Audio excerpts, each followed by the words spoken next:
Bien, bonjour à tous. Donc on attaque tout de suite sur la suite de la leçon sur le parallélogramme.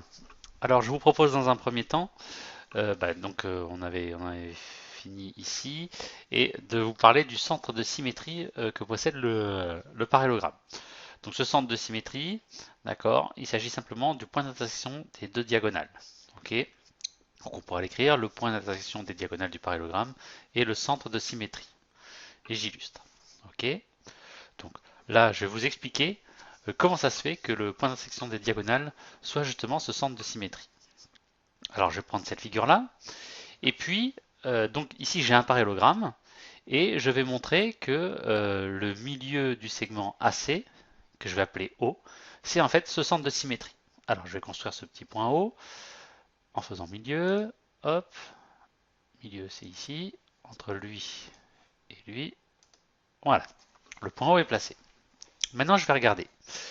Je vais prendre la droite AB, ici, et je vais lui faire la symétrie par rapport au point O. Qu'est-ce que je sais? Je sais déjà que le A va devenir C, d'accord? Puisque O c'est le milieu de AC, donc quand je fais la symétrique du point A, j'arrive sur C.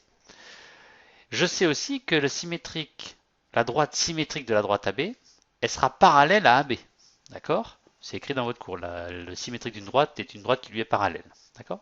Conclusion, le symétrique de la droite AB passe par C et est parallèle à AB. C'est donc tout simplement la droite CD. D'accord? Prenons à présent la droite BC. BC, ok. Si je fais le symétrique par rapport au point O, je sais que le point C qui est ici va arriver sur A. Ok. Je sais également que le symétrique de la droite BC est une droite qui lui est parallèle.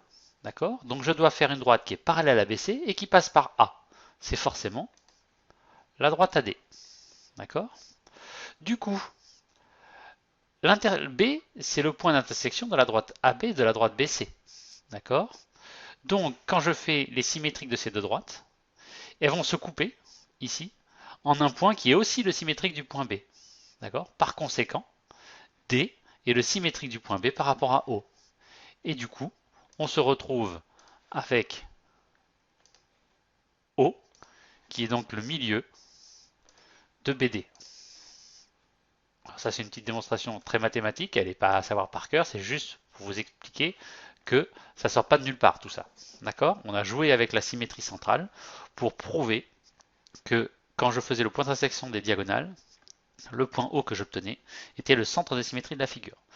C'est important de retenir ça parce qu'ensuite il va y avoir plein de propriétés du parallélogramme qui vont en découler. Par exemple, comme AB ça devient CD, alors AB et CD ont la même longueur. D'accord? Comme BC devient AD, alors BC et AD ont la même longueur.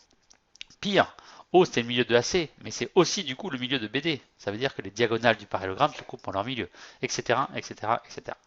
Donc l'idée, c'est juste cette fois-ci, donc vous recopiez la leçon et j'ai proposé, alors ça vous n'êtes pas obligé de l'écrire, d'accord? Ici, la rédaction de la démonstration. Mais vous l'écrivez que si vous en avez envie. Parce que vous voulez avoir un beau cahier parfait, voilà, vous faites ça. Sinon, voilà, l'idée c'est juste d'avoir compris que c'était pas par magie que le point O était le centre, le milieu des diagonales était aussi le centre de symétrie. Allez, on va pouvoir passer aux exercices.